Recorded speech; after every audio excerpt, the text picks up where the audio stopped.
In the upper atmosphere, we have the conversion of nitrogen-14, stable nitrogen, into carbon-14, which is an unstable isotope of carbon.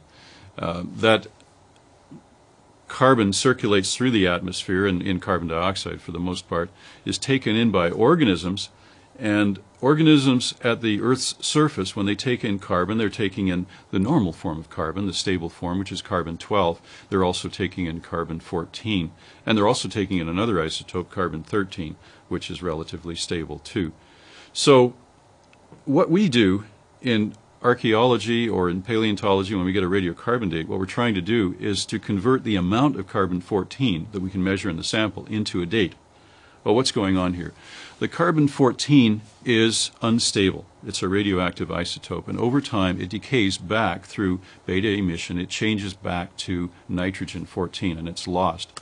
To compute a radiocarbon date, then, we have to look at the amount of carbon-14 that's present and compare it to the amount of carbon-12 and carbon-13 that are present in the sample. And the ratio that we determine gives us an idea of how long it's taken for this ancient sample to change from the state that it had when it was alive. We take in carbon-14, of course, during life. We're always taking in carbon-14, so we maintain a fairly constant level of it in our body. As soon as we die, the carbon-14 starts to decay. So the ratio between the carbon-12, 13, and the carbon-14 is going to change.